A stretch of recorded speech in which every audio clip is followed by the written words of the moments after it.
I've been a practitioner of this for quite a while, 40-some years.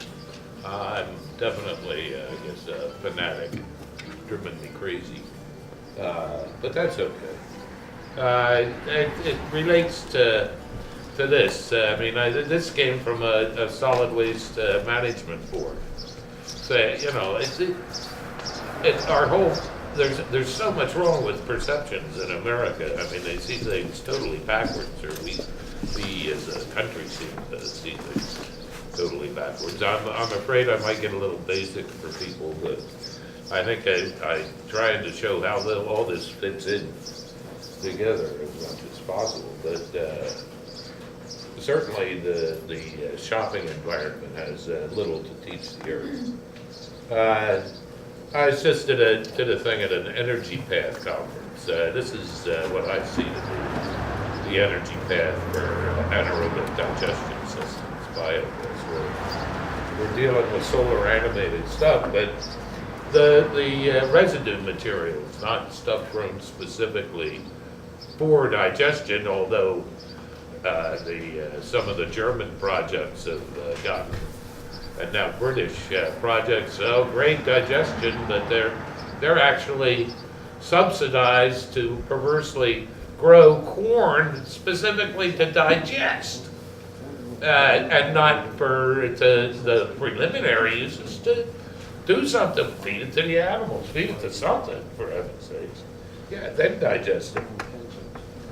There's a world, I started saying in the late 70s, after I got back, that this is what we're involved in, is the domestication of a new kind of livestock. Digesters are very similar to any other livestock. They're alive. All we do is provide a biotechnological exoskeleton for these things. It can be any sort of thing, but the beast itself is alive. And it's happening all over the world. There's literally hundreds of millions of people involved in this. How long did it take to domesticate cows or sheep or these other things? It's taken a while with digestion. Digestion, since it's a biotechnological exoskeleton that can vary hugely in size, which livestock can't. And it's natural gas without fracking. I feel like I've been riding the dragon since the 70s. These things, fire-breathing, shit-eating fire-breathing dragons is what these are. These are the first two systems I did in West Virginia. I've always thought for small-scale things you need to have fully integrated biotechnological systems. In southern climes, it's easy to do digestion. The thing stays warm. It's easy to add all the heat you need. In temperate climates, you got to do something else. Well, my first thought is stick them in a greenhouse, integrate it with a greenhouse. And this I did in West Virginia back in the early 80s, and then we're up to recent. I'm not the only one that's nuts about this dragon thing. I mean, here it's the permafrost melt, and these researchers talk about dragon breath. The whole permafrost is going to turn anaerobic, and it's going to produce gigantic amounts of methane. It's happening now, and it's also happening with the methane hydrates in at the bottom of the Arctic Ocean and other areas. What we have to do is get back to the natural flow of things. We need to have a regenerative system, which I maintain digestion provides for tremendously. Of course, we deal with this huge amount of radiant energy coming through the system, through the animating the materials of Earth. A little bit of material flows in from space. Actually, it's quite a lot of dust, but just as long as it doesn't come in one piece, we're okay. again, this whole digestion thing and all the organic management, organic materials management is buried within a whole series of socioeconomic and geographic site circles that affect each other throughout, both in and out. With the options for using organic residues, the basic two options are either the aerobic pathway, composting, or the anaerobic pathway, digestion. The biochemical, making alcohol, that's fine, but you still got some residues to use.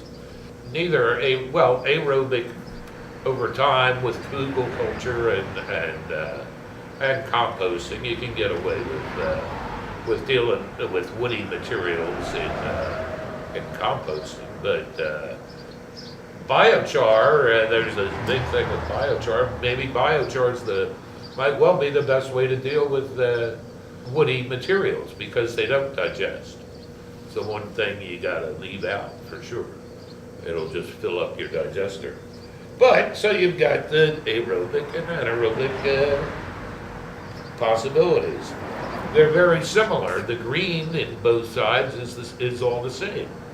The difference is that aerobic requires huge amounts of oxygen to oxidate for all the high-powered organisms that carry out the process.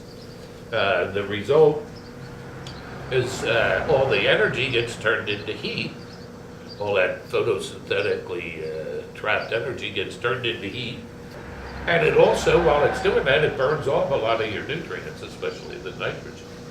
I've tried hard to find out other losses in composting, but the information seems to be extremely sparse. A little bit of information on calcium, but not much else. But there's the loss through heat, and there's also the loss of leaching from uncovered piles. With digestion, it requires zero oxygen for these obligate anaerobes, the methanogens. They take the solar energy and transform it into the methane molecule. That's that we can use. And they leave all of the nutrients, except for a little bit of sulfur that goes off the nitrogen sulfide into the gas. But all of the nutrients are there at the end in a reduced form to be used on the soils. I sort of see it like this. Digestion can sort of sit in the middle and help, when we pay attention to it, it can help power and get advantages out of both the energy and the materials flows that exist. Benefits of digestion. Sorry if it's a wordy slide, but there's so many. Of course, you get the nutrient conservation. You get the carbon. What isn't taken off in methane, carbon dioxide is still in there to go back on the soil, build up carbon. There's been more carbon lost from soil in the United States since in the last 200 years than there has been from burning fossil fuels. The organic levels of the Midwest soils used to be 8 to 10% carbon. Now they're down to 1 or 2. There are people that are working on ways to build it up, and they're having great success at intensifying the process. But there's so many advantages of higher carbon higher carbon content in the soil. With digestion, you do get significant sanitary benefits. It will kill off most pathogens, even human pathogens, in about 30 days or so. There's the most recalcitrant are scarus eggs, and so you do have to compost the solids. Those the eggs will sink, so they're not going to be in the supernate's going to be fairly clean. Cholera.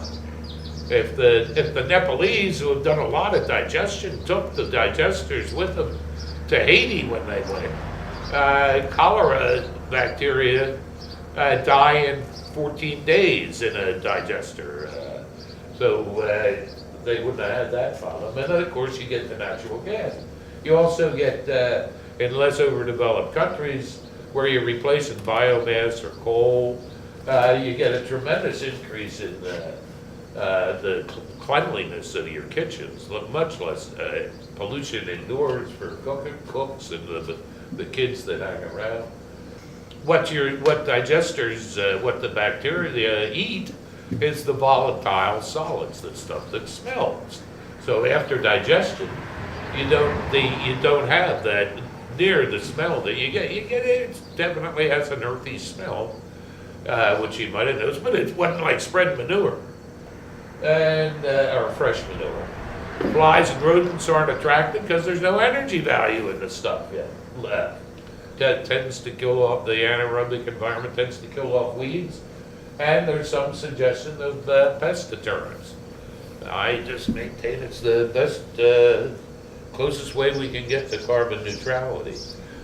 Basically, a digester is a gas and watertight tank, any way you want to do it. You're going to have to make the other basic considerations are what you're going to feed it, making sure or dealing with whatever water regimen you want, whether it's going to be a dry digester or a very thin flow or somewhere in between, like the ones here. You got to somehow mix that and load it. Then afterwards, you're going to have to deal with the biogas. You're going to have to deal with the effluent. That's basically it. But anyhow, there's ways. The ways that this is sort of an on-farm, integrated, holistic, regeneration system that ends up building upon itself. And you got inputs. You can accept residues from off-site. Probably get paid for it, and then you got all your production from your various production operations, be they soil or non-soil. With digesters that said themselves, you got a number of variations. You can run it as a batch or continuous or somewhere in between. This is almost somewhere in between because it's more continuous, but it's not fed every day. I mean,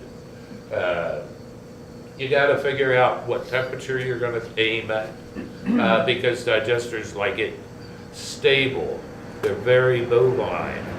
They will if you're running at 85 and stable, and all of a sudden increase it to 95, your temperature to 95, your gas will fall off for a few days before the bee sac opens. So they're just like slow changes, very, very slow.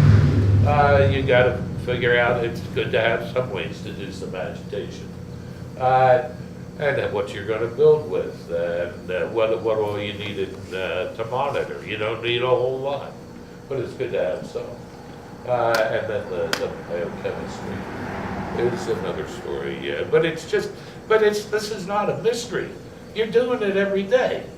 I mean, this is what goes on in our guts. We already have a very symbiotic relationship with these anaerobic bacteria. To me, I mean, as far as these small demonstration digesters, I mean, they can be good to check out little things, but do those things carry over into larger systems? If you want to know a proof of process, you look on Google and type lighting farts.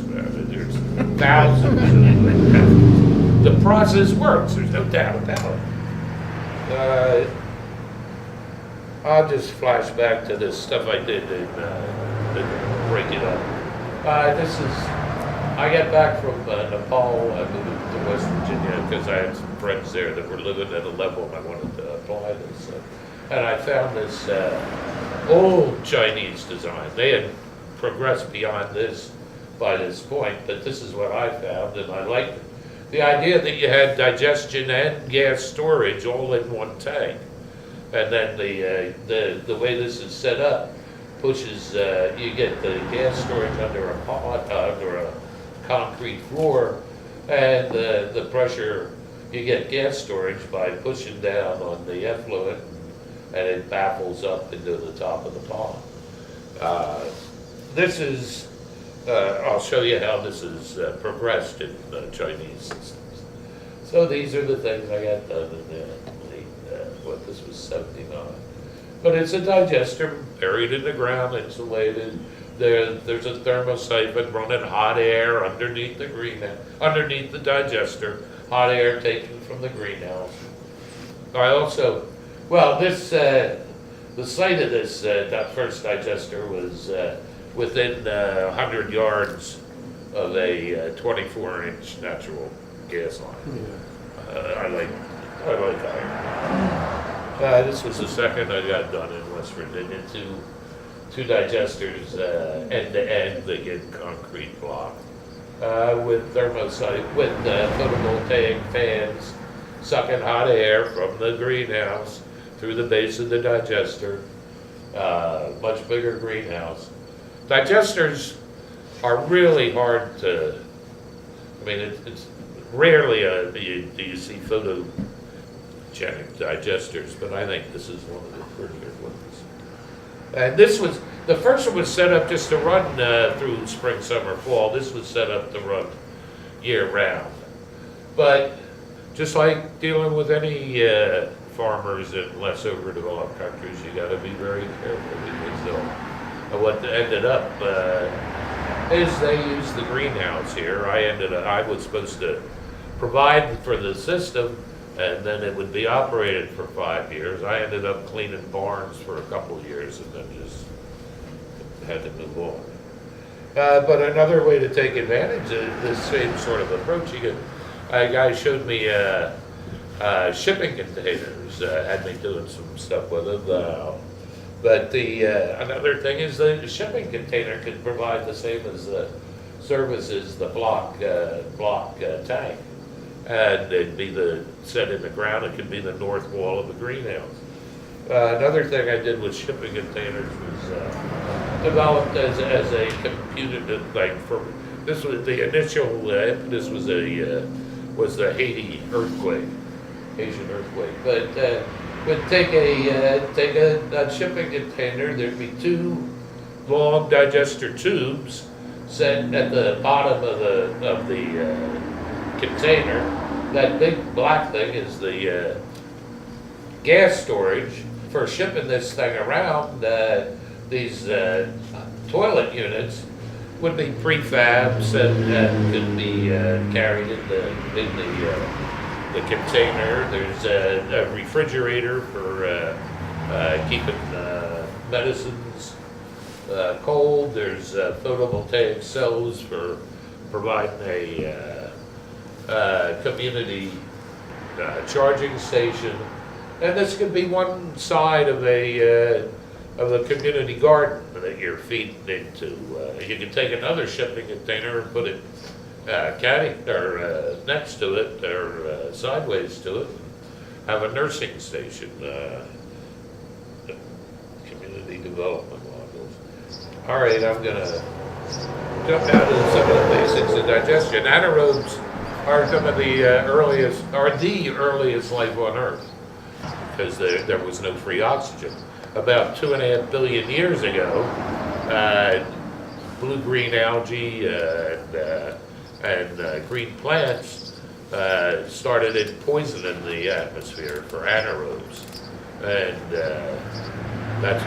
so anaerobes had to find other situations to live at the bottom of oceans. They made a deal with eukaryotes, these anaerobes. If you provide them a place to live, they'll digest your food for you. And that's sort of what we've done. And that symbiosis has lasted about 2 billion years. And it's working out right. But we got to realize how prevalent the anaerobes are. I mean, we're about 10 to the 14th cells is what we are composed of. We also 10 to the 15th microbes. 10 times as many microbes, that sort of have a miasma about you and then have it all parts of your body. And they cover include a huge amount of the nutrients on Earth. All right, the big thing with, one of the biggest things with digestion is temperature. There's two basic types or areas. The mesophilic, which is what most people deal with, what this deals with, and its activity peaks at about 95 to 100 degrees Fahrenheit. There are a series of microbes that like it hot, closer to 140 Fahrenheit, but these guys are much more sensitive. They're used in some more high-tech situations, but you got to monitor them very closely. So mesophilic are a lot easier to deal with and more forgiving. And they also continue on decomposing at much lower temperatures. But you can see that in the times that we're talking about, at 30 degrees, you get digestion in about 20 days if you're there. If your temperature falls off to 25, you need an extra 10 days. Down to 20, which is what, 47, or no, 60s, 68, 60, 70. It's taking you nearly twice as long. The thing is that these hibernate, if it gets cool, if they get cool, they can actually freeze solid in the winter. But when it warms up, when they warm up, they'll come back. And you got it when they are colder, you feed them less, or you'll turn them acid. There's all sorts of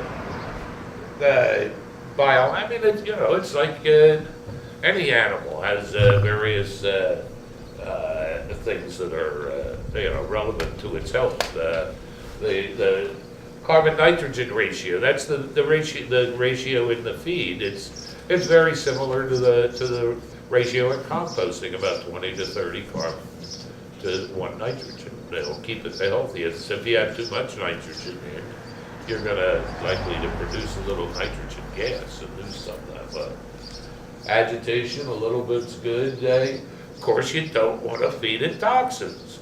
If you got horses, somebody said they had horses, feeding the horses, don't feed the manure after just after you've wormed, because it's going to contain some of the antibiotics.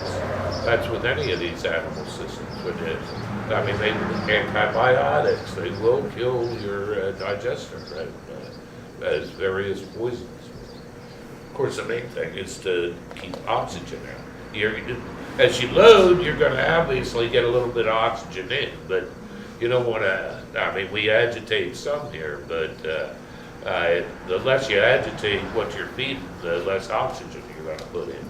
And then we have the recirculation, which recedes all that. pH is like most living things. pH is around normal. You want it about normal, or maybe a little higher. There's all sorts of things you can measure in detail, but the main things to keep track of are temperature and pH. Once you get some gas production, and you get a burnable gas, when you start up, you go slow. When you start getting gas, what you'll get is mostly carbon dioxide to start with. It'll gradually, if you don't push it too hard, you'll gradually build up the methane level, and you'll when it gets to about 50% methane, it'll hold a flame. And then as it stabilizes, when your gas falls off, that's reason to look for something you've been doing wrong. That's one of the things you can count on. And then the percent carbon dioxide or methane is another thing, but that requires special equipment. All right, note of pathogens I mentioned before. The digestion does all right. Here's the then talking about gas yield, you can see at the top are the manures. Human manure would be above the cattle, even less production. All right, you can see down toward the bottom there, you got food waste, about 4 or 5 times as much gas as you get from manures. And there's other ways, other things you can use. I mean, this is just a little short list. You know that you can get huge amounts of gas from fats and whatnot, but which is nice to add a little bit of for a real kick of gas. But these are very rich foods. You're feeding a beast. And if you feed a beast just fats, you're going to have problems. A digester can get sort of like bloat in a goat. If you feed it too much fat, the bubbles of gas that come up are going to have a lot of lipid in their surface, and they're not going to burst and let the gas free. They're going to bubble up and foam up on the surface. So maximum of fat addition is like 5%. I mean, that'd be great if you had it. Another thing, looking at the batch and continuous, if you do a batch system, what you get is gas production, sort of like the first graph. And then a continuous system, ideally, you'd get something like the second graph. And you can run a series of batch systems and get something like the third graph, where it mimics your continuous. It's a matter of another thing with the batch is that the one advantage is that you can sort of separate the times you have to feed and empty and do it all at once. Whereas continuous, you need to have your regular chores, or spread them out and not do it quite so often. You can also do a batch system and add, like we did in West Virginia, those things. We'd put in maybe 75% of the feed of the load at one time and let it get working and all, and then gradually over the months add bits more from the chickens, the kitchen, and everything, and so draw out that batch to a fairly long period. Full digestion in a batch at at internal temperatures will take 3 to 4 months for everything to go. Another thing with our system up there, we can, did I mention that we have that effluent tank, the buried effluent tank. And one important thing we keep track of is that if the effluent comes into that tank and we see much bubbling, that means that we're pushing the thing too hard because the digestion hasn't fully occurred and there's bubbling, there's still a digestion occurring. Thus far, we haven't really gotten any bubbles. We could push it maybe once the second one gets in, we can play a little more and try. So the thing about another thing with digestion, it can be done at all sorts of levels. These are huge swine farms. I mean, to me, the question is these things, it shouldn't exist in the first place. But so putting in digesters here, we're ecological now. Well, it's definitely lipstick on a pig to me. But what this is a big swine factory with their covered lagoons, and all they did was take an EPDM cover and spread it over the top of their lagoon and take the gas off. Well, it helps.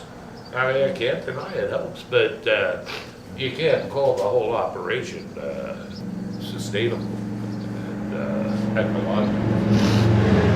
Another thing, you realize that swine, pigs, produce about 5 times as much organic residues as humans, right? They're great, and it's great for digestion. Pig manure is excellent. A lot of the large systems are full mix. These are a few early ones that, up at Cornell and up in New York. A lot of these systems now, like the bottom right, this is in Lancaster. I think that was Oregon Dairy. Yeah. They're still going. Yeah, and they put in another one. Yep. The newer one is one of the big stand-up tanks. Their first one was buried in the ground, nothing to see. This shed just held they would take their solids and dry them out and just store them in the shed to spread later. And then there's another full mix system of 250-gallon oil tank. There's any number of things you can do to use that. This guy, Al Rutan, back in the 80s, 70s, 80s, put this tank in a greenhouse up in Minnesota. Question is, can these huge systems be ecological? This is at a farm in North Carolina where they pretty much just put in they started with covered lagoon, and then they put in a big full mix system, and they're using the effluent to grow in their greenhouses. I mean, it's certainly more ecological than not doing that stuff, but it's just the huge centralization is questionable to me. I think more decentralized production. But that's my prejudice. Huh? There it is. This is a real CAFO down in Mexico, where they just covered their lagoons with EPDM and have a big engine running their operation. They're claiming that they're ecological because they're fertilizing surrounding forests rather than letting the water flow into the effluent flow into their wetlands, which is, I'd rather see this than not, but I'd rather see smaller scale, but then they're probably producing for the tourist market. This is in Mason-Dixon Farm, not too far from here. This has been going for ages. That they've been supplying, is it Pico or whatever the electric company is, since, for many years. These are two real huge plug flow digesters, and I think they got like 1,200 milkers. Yeah, and they're keeping at it. They made, years ago, I heard they were making about 40 grand a month selling electricity. I don't know what they do with their effort. Now, here's in China, they've also, I'm talking about smaller scale systems, but they also did some very large scale systems at a brewery, a distillery. They made this god-awful stuff out of sweet potatoes. But they put in, years ago, they put in these two essentially plug flow sausage digesters in their concrete and handled about a third of their residues, and they pipe it to the apartments of the workers. These things were still going when I was there in the mid-80s. To the left at the top, you can see they just put in two new 5,000 cubic meter full mix digesters, and they were going to start supplying gas to about 30,000 residences in the around the distillery, which I really wanted to do a air pollution study to see what the difference is when they switched from their coal briquettes to biogas. Had to have made a difference. All right. As far as smaller scale systems go, I suggest, for simplicity, there's three basic approaches. This is a little bit a next generation from the system I did, the design I used in West Virginia. Instead of a pond on top, you've got a big reservoir where the effluent is stored, the extra effluent is stored as gas builds up.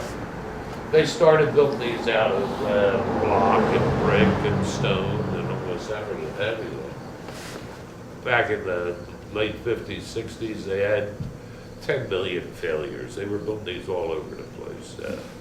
And they were doing it first for sanitation and then for nutrient conservation.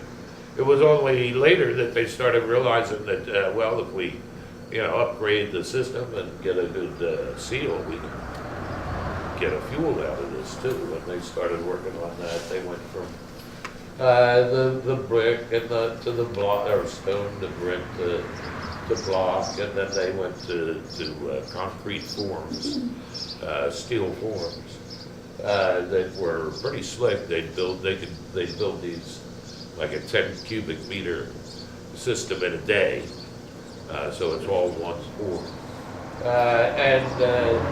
No, they're well, the far right is the system that the system they had in the mid 80s, and then this to the below that is the current system from this company Pushin, and they do 4, 6, or 10 cubic meter systems. They're all concrete. Yes. Do you see any benefits of building underground as opposed to above ground? I'm sorry, building underground as opposed to above ground? It's warmer in the winter. I mean, it's more insulated. If you build with concrete, I admit that concrete is safer than a layer of EPDM. If you build it right, it will. I mean, like these systems, they provide a digestion space, gas storage space, and gas pressure. I mean, with what we've done here, gas storage and pressure is something extra we have to consider. And these are spread like in Africa, Uganda. There's a lot of these systems going in. That's what they've been doing a lot in Nepal and the Philippines and around Asia, quite a lot. Now they're also trying the sausages in Nepal as well. But there's certainly some advantages to underground. And well, with these sausages here, the tubes, I mean, if they weren't in the ground, they just sort of flatten out. So they really do have to have, I mean, they could just be in a greenhouse under a table, but you'd need to have some way to secure them. Yeah, there are, the construction costs are significant, but yeah. All right, this is a little more of that system that this was a University of Pennsylvania program that they had this neat tool they used the ground itself as the outside form for their concrete, and they just had an inside form they filled in. But they did all this in a day. They dug the hole and smoothed it one day, and then they built the thing the next. So they didn't have to worry about rain and all this other stuff. And then there's the Indian, what commonly known as the Indian design, the floating drum. Generally, this is from British sewage treatment plants back in the late 1800s in India. You got a well of slurry, and you feed in one side, feed in the other, and you got a drum on top of some kind or other, and you're storing the gas there. Again, these are, the thing about these, this one and the Chinese is they're pretty much full mix systems as opposed to linear systems. The thing with full mix is that stuff that you put in today, some of it you're liable to take out tomorrow, which means it hasn't gone through the process. Some of it you put in today, might have, or some of it you take out today, might have been in there for 3-4 months. With full mix systems, what you got is an average hydraulic retention time. With the linear systems, plug flow, sausages, you've got, you can be far more sure that your retention time is what everything that goes in goes through. So anyhow, they do this like a family scale with the top right, and the bottom was the more village scale system. And now there's probably several hundred manufacturers throughout India that are producing these sort of plastic systems that can go on rooftops and are used all over the place. And some of these are going to various parts of the world. It's not a bad way to go. It's pretty cheap. This was a system at Penn State back in the late 70s, when there were all these government grants to do this stuff. All these universities get tens and tens of thousands of dollars, or 100,000, and put up and spend most of it on the equipment, build up a system, run it for a year, and then tear it apart. This was a much better when a farmer, a chicken farmer in Wisconsin built these. He'd seen Rambach Singh's Indian publication way back when, and built this siloed parts for his chickens. He heated his Wisconsin house through a couple winters with this. All right, and then you get on to the sausage systems, which I tend to advocate a lot, and these are being used, developed around the world. The sausages could be any sorts of materials. I mean, but there's some people using polyethylene. That scares me so much. I like a better, stronger material. EPDM seems to be good. This is a guy, actually he's American, but he's got this Mexican company, and they've done a lot of sausage digesters. And then there's variants. This is a Costa Rican thing where they built their major tank out of block, and then they attach a cover, gas storage cover to the top of it, to one way or another.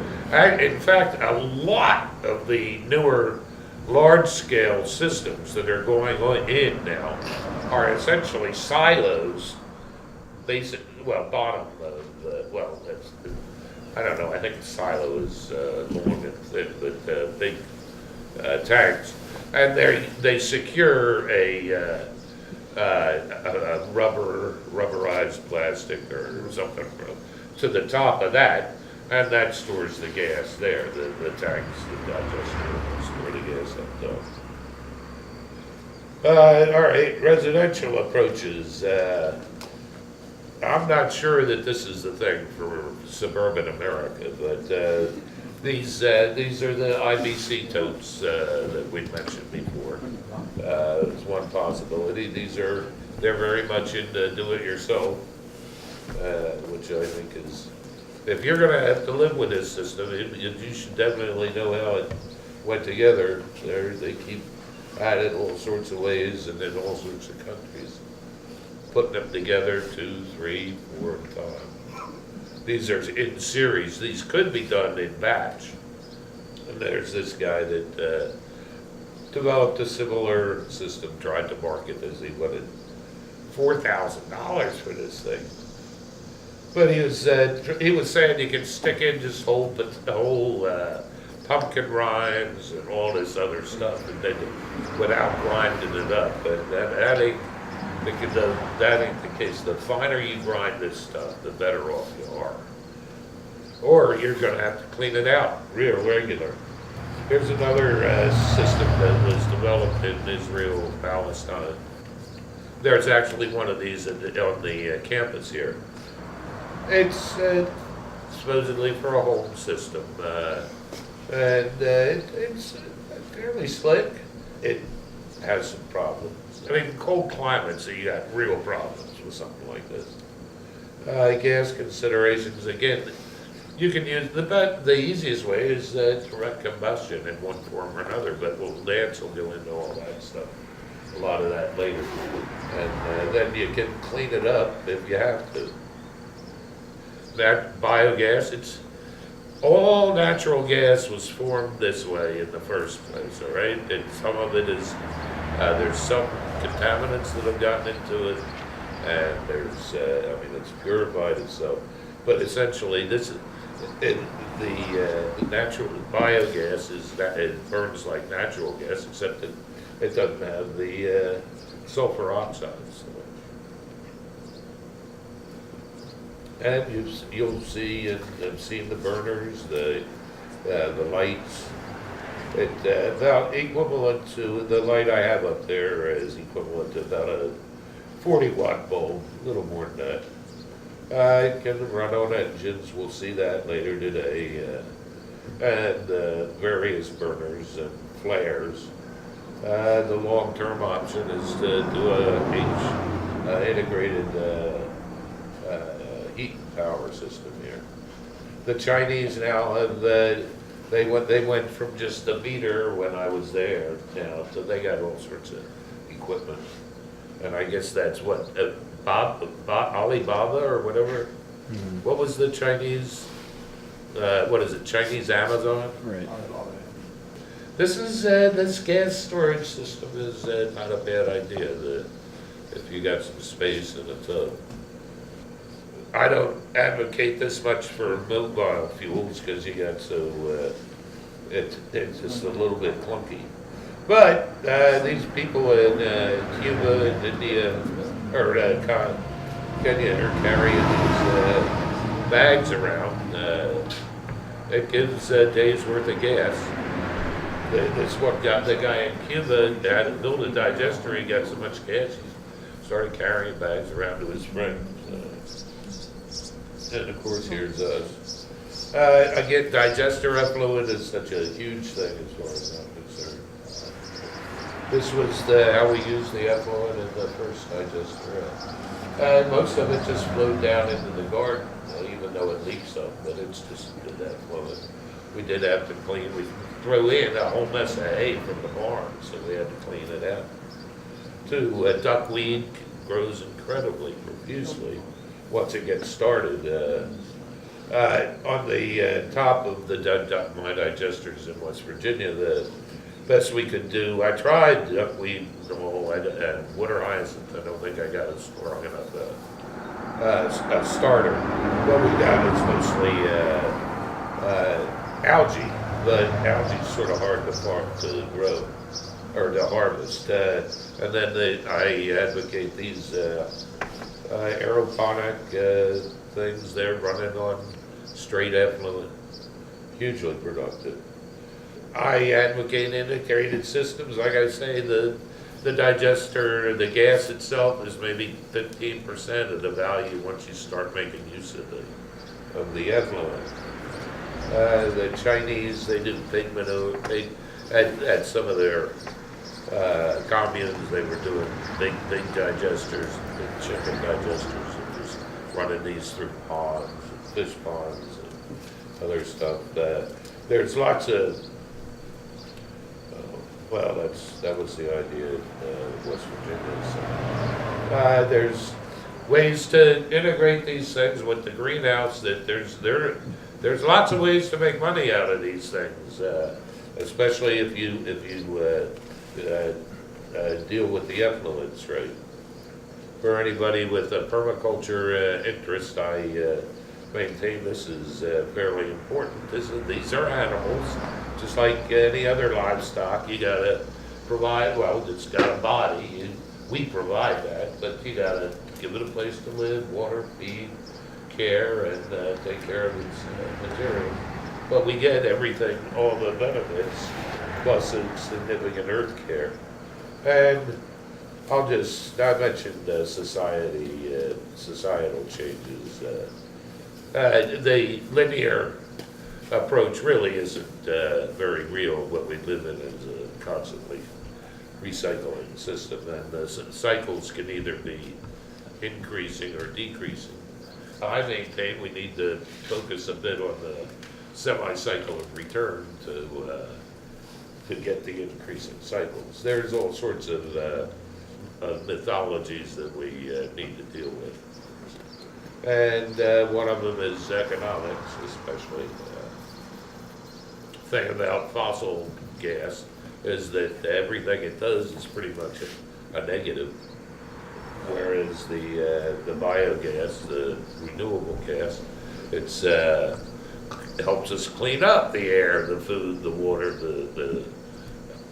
and we don't need, we got the fertilizer, so we don't need to use up energy for that. Well, and this, as far as less overdeveloped areas, is what is so crucial. And in fact, since I mean, we might be on electricity now, but where's our electricity coming from? We need to make the same sort of leap. Thank you very much.